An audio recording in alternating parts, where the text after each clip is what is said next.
Բարև ձեզ, իմ զրուցակիցն այսօր փաստաբան Նիկոլայ Բաղդասարյանն է, որի նկատմամբ Երևան քաղաքի դատախազությունը հարուցել է քրեական գործ քրեական օրենսգրքի 144-րդ հոդվածի հատկանիշներով, որն է անձնական կյանքի տվյալների ապօրինի հայթայթում եւ հրապարակում։ Բարև ձեզ, պարոն Բաղդասարյան, շնորհակալություն հրավերն ընդունելու համար։ Պարոն Բաղդասարյան, մինչեւ բուն մեղադրանքին անդրադառնալը ուզում եմ հիշել Լուսինե Սահակյանի խոսքերը, որը ձեր փաստաբանն է եւ ով հարցազրույցներից մեկում նշել էր, որ սա հետապնդում է փաստաբանի նկատմամբ առանց օրինական հիմքի։ Համաձայն եք սրա հետ, այս դիտարկման հետ եւ որքանով է սա պայմանավորված ձեր փաստաբանական գործունեությամբ։ Մի ճշգրտում, ոչ թե հրապարակում, այլ տարածում։ Տարածում։ Միանշանակ Սահակյան Լուսինեի տեսակետի հետ համաձայն եմ, քանի որ ակնհայտ է, որ տվյալ քրեական գործը ընդհանուր աղեցներ չունի քրեական օրենսգրքի հետ։ Ես հետագայում կներկայացնեմ ինչ էր իրականում տեղի ունեցել, դուք ինքներդ իմ կարծիքով կհամոզվեք, դա ես արել եմ այն, ինչ որ անում եմ ամեն օր, ինչ որ անում է յուրաքանչյուր փաստաբան, ով զբաղվում է քրեական գործերով, այսինքն փաստաբանի գործունեություն եմ արել, այն ինչ որ ինձ սովորեցրել են ինստիտուտում, այն ինչ որ մենք սովորեցրել ենք ուրիշին, թե ոնց պետք է աշխատել, այսինքն ես օրինական եղանակով փորձել եմ ձեռք բերել ապացույցներ եւ այդ ներկայացնել դատան այդ ապացույցները, որպեսզի իմ վստահորդի համար, իմ վստահորդի իրավունքների շահերը պաշտպանացնեն, որպեսզի իմ վստահորդի նկատմամբ կայացվի արդարացման դատավճիռ։ Լավ, երկու խոսքով ներկայացնենք գործը, 2 տարի վաղեմություն ունեցող գործ է, որը մեկ անգամ արդեն հարուցվել եւ կարճվել է, երկրորդ անգամ ինչու նորից գործ բացվեց։ Մի անգամ քրեական հետապնդումը իրականում դադարեցվել էր եւ գործը կարճվել է իմ եւ Նազելի Վարդանյանի նկատմամբ, վերացվեց Շենգավեթի համայնքի դատախազի կողմից, իսկ մինչ այդ նաև գործ չէին հարուցել եւ քաղաքի դատախազը, ինչպես դուք ասացիք, վերացրել էր այդ որոշումները բոլոր ժամկետները անցնելուց հետո եւ այդ ժամկետները անցնելուց հետո ինքը որոշում էր կայացրել քրեական գործ հարուցելու, բայց անկեղծ ասած այդ որոշման մեջ ինքը լրիվ այլ տվյալներ էր արտացոլել, որպեսզի ընթերցողի համար տպավորություն ստեղծի, որ ինքը ժամկետները պահպանել այդ հարուցման, բայց մենք համապատասխան ուսումնասիրություն կատարեցինք, իրենց այդ գրության դիմեցինք, ակնհայտ էր, որ ինքը ժամկետներանց էր այդ որոշումը կայացել, արդեն ինքը այդ լիազորություն չունենալով ինքը գործ է հարուցել, եւ եթե չեմ սխալվում, նման նախադեպային որոշում էլ կա, որ նման որոշումները վերացրած են ավելին։ Մենք նման ժամկետած որոշումներ լիազորությունների անցնելով, եթե չեմ սխալվում, անգամ քրեական գործեր էին հարուցվել քննիչների, ոչ թե նմանատիպ դեպքով, այլ նույն հիմքերով, որ պաշտոնական փաստաթղթի մեջ փոխվել էին ամսաթվերը, ինչ-ինչ պատճառներով, այդ հիմքերով քրեական գործեր էին հարուցվել գլխավոր դատախազության կողմից։ Ես չեմ կարծում, որ պետք է քաղաքի դատախազի վրա դեմ գործ հարուցել, քանի որ գտնում եմ, որ այն ժամանակ էր գլխավոր դատախազությունը սխալ թույլ տվել, որտեղ հնարավոր է դատավարական խախտումներ թույլ տվել քաղաքի դատախազը եւ չի կարելի դրա համար քրեական գործ հարուցել, այլ ուղղակի պետք է վերացնել իր որոշումը։ Ինչ վերաբերում է դեպքին, ինչ էր տեղի ունեցել, հա, սա մի կարճ պատմություն է, ցավոք սրտի այդ մի կարճ պատմությունը, որը կարելի էր քննել 3 օրում, իրանք քննում են 2 տարի։ Մենք մի քրեական գործով ես եւ Նազելի Վարդանյանը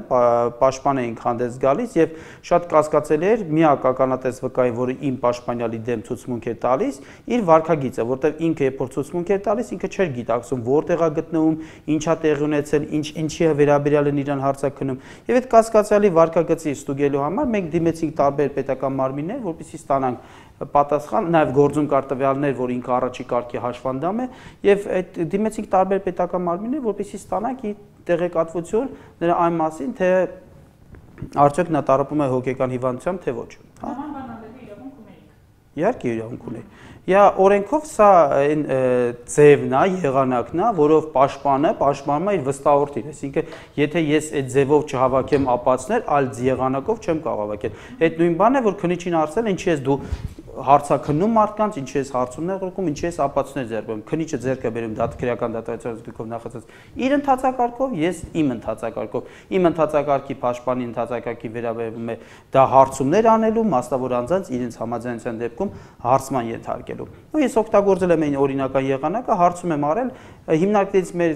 մեզ չպատասխանեց, մեզ դա կասկածելի նորից թվաց, մենք դիմեցինք դատարանին, դատարանը դիմեց հիմնարկին, որպեսզի իմ հարցմանը հիմնարկը պատասխանի։ Եվ այդ պատասխանը ստանալուց պես տրամադրեց մեզ, ճիշտ ասած, իմ հիշելով տրամադրեց Նազելի Հովհաննիսյանին, Նազելի Վարդանյանին, Նազելի Վարդանյանը տրամադրեց ինձ, սակայն պարզվեց տրամադրելու ժամանակ դատավորը ուղեկցական գրություն չի գրել։ Եվ դրա համար ինձ մեղադրանք առաջադրեցին, որոշեցին, որ քանի որ մեղադրանքի ձևակերպումը այն է, որ դատավորը ձեզ այդ ապացույցը տրամադրել է առանց, նույն դատավոր չեն օգտագործում բառը, որ դուք այդ ապացույցը ստացել եք առանց տուժողի համաձայնության, հետևաբար դուք ապօրինի հավաքել եք տեղեկատվություն։ Այսինքն ինչ է ստացվում, որ դատավորը այդ ապացույցը ըստ քննիչի դատավորը այդ ապացույցը տրամադրելուց մի հատ պետք է տուժողին համաձայնությունը ստանալ, վկային ավելի ճիշտ։ Վկայի համաձայնությունը ստանալ, որ այդ ապացույցը տրամադրել։ Նման օրինական ընթաց չկա, սա ոնց ասեմ, ուսանողը, որը առաջի անգամ սովորում է քրեական դատավարություն, ինքը գիտի, որ դատավորը վարույթիրականացնող մարմինը, անկախ թե համաձայնա մյուս կողմը թե ոչ, պարտավոր է մեզ տրամադրել այդ գործի նյութերը նախաքննության ավարտից հետո, այսինքն մենք գտնում ենք դատարանի փուլում եւ դատավորը իրավունք էլ չուներ չտրամադրել այդ փուլը, այսինքն եթե մյուս կողմը ասեր մի տրամադրեք, մի տվեք այդ փաստաթուղթը, միևնույնն է դատավորը դա իր պարտականությունն է, բայց ցավոք սրտի պարզվում է, որ մեր դատախազությունը այդ մասին տեղյակ չի եւ այդ տեղեկություններով որոշել են նկատմամբ այդ ամբողջ շղթայի մեջ որոշել են նկատմամբ գործածեն, այսինքն դատավորի տրամադրելը, դատավորին Նազելին տրամադրել, Նազելին տրամադրել, որոշեցին, ասին չէ, այս գործում դու Նիկոլայ Բաղդասարյան ապօրինի հայտարարել ես։ Պարոն Բաղդասարյան, դա ինչքանով է կապված կամ կապված է արդյոք Վարդան Պետրոսյանի պաշտպանական գործընթացն իրականացնելու ձեր ակտիվը։ Եթե ձեզ մեղադրանք են առաջանում մի բանի համար, որ դուք ամեն օր այդ գործունեության եք, օրինակի համար դուք առավոտյան զարթնում եք եւ պարզում եք, որ դուք մի գործով մեղադրյալ եք, այն բանի համար, որ դուք հերոստային հաղորդում եք կազմակերպել։ Ու իրանք ասում են ապօրինի հերոստային հաղորդում կազմակերպելու համար ձեզ մեղադրանք են առաջանում, եկեք ստացեք մեղադրանք որոշումը։ Գիտեք ինչ, ոչ մեկի մտքով չի անցնի, որ սա չի կարող կապված չլինի ձեր գործունեության հետ, այսինքն դուք լրագրող կմանգակ կգտնեք ինչն է պատճառը, հա? Պատճառներից մեկն է Վարդան Պետրոսյանի գործը պետք է լինի, որտեղ դա աղմուկալից գործ էր, որտեղ մնացած իմ գործերը այդքան մեծ աղմուկալից չեն եղել, բայց ասեմ, որ այնտեղ էլ մենք որոշակի անհամաձայնություն ենք ունեցել դատախազության հետ, բայց դա չի նշանակում, որ իրենց անհամաձայնությունը իրավական դաշտում պետք է տեղափոխեն ուժային դաշտ ու փորձեն չստացվեց գիտելիքով, բերեք ուժով ճնշենք։ Սա մի երևույթ է, որը կսպանի ընդհանրապես իրավապաշտպան գործունեությունը փաստաբանի, պատկերացնում եք, փաստաբանը հնարավորություն չունենա հարցման միջոցով ապացույցներ ձեռք բերել։ Տեսեք ինչն է խնդիրը։ Երբ որ դուք հարցում եք անում, հայտնի չէ այդ պատասխանի մեջ հնարավոր անձնական եւ ընտանեկան գաղտնիք պարունակի, եւ եթե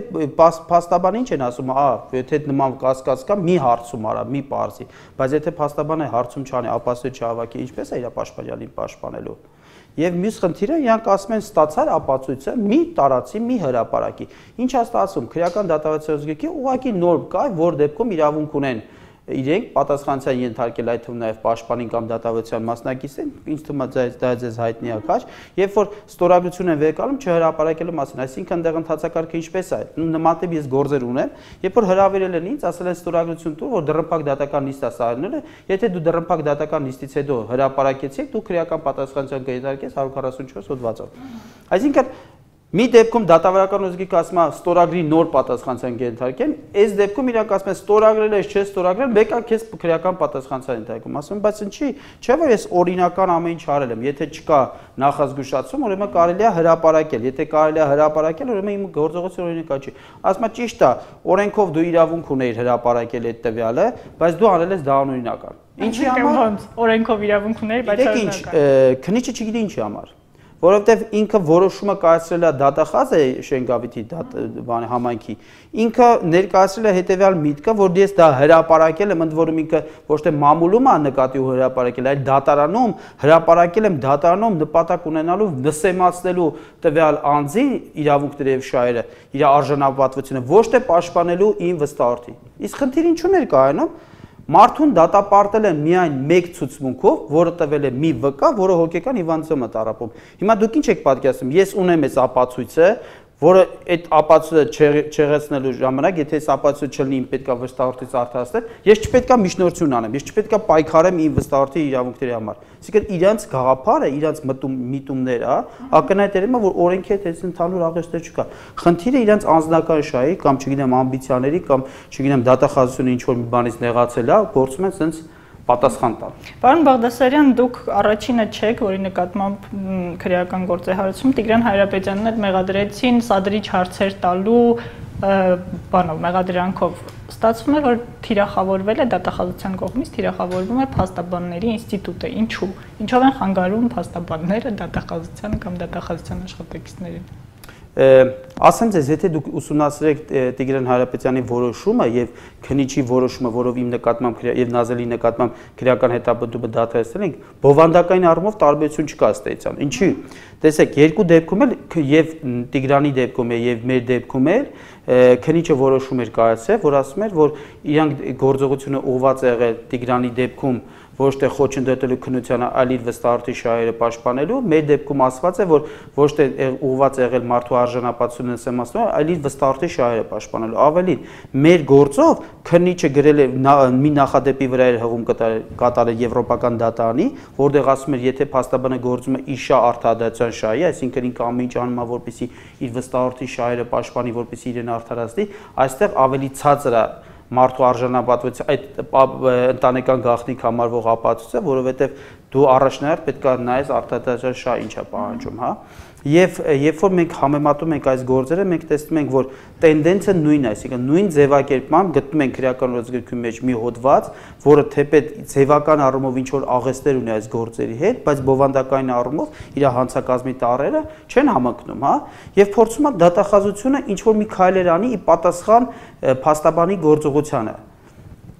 Ասեմ ձեզ, ինքը ունի իմ տեսակետն եմ, ու ենթադրություն որոշակի կա, ինքը ունի խորքային ինձ թվում է նպատակ։ Խնդիրը այն է, որ դեռևս խորհրդային ժամանակաշրջանում կային փաստաբաններ, որոնք ստորագրում էին դատախազի ցուցումով, քննիչի ցուցումով, գալիս էին ինչ ուզեն դա կատարում է, դա քննիչը ասում էր, սա կատարեց գործողությունը։ Այդ փաստաբանը գալիս է։ Այդ երևույթը կամաց-կամաց Հայաստանում վերանում է եւ գալիս են ըմբոս փաստաբանները, որոնք ասում են, չէ, եղբայր, մենք հավասար նժարների վրա կայնած մարդիկ ենք, ես իմ գործն եմ կատարում, դու էլ քո գործը կատարի։ Եվ գնալով այ հետընթացը մենք զգում այդ ոլորտից եւ դատախազությունը ենթադրում եմ, ուզում է հետ բերի այն ժամանակները, որ ասի, դες ինչ էր հարգելիս, դու փաստաբան ես, որ ըմբոստ ես, ես քո դեմ գործ կհարուցեմ, դու փաստաբան ես, դու մեզ համար լավ աշխատում ես, ես քո դեմ գործ չեմ հարուցի։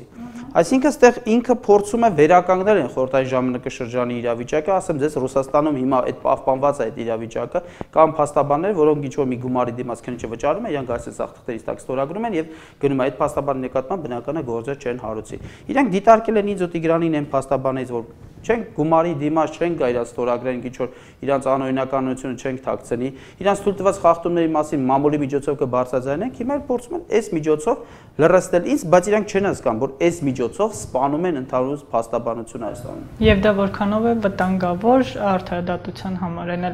Հայաստանի պայմաններում։ Տեսեք, եթե փաստաբանը չի կարում հավաքագրի ապացույցներ, չի կամ նա ներկայացնի, որտեղ ապացույցների իրականում մեծամասնությունը կապված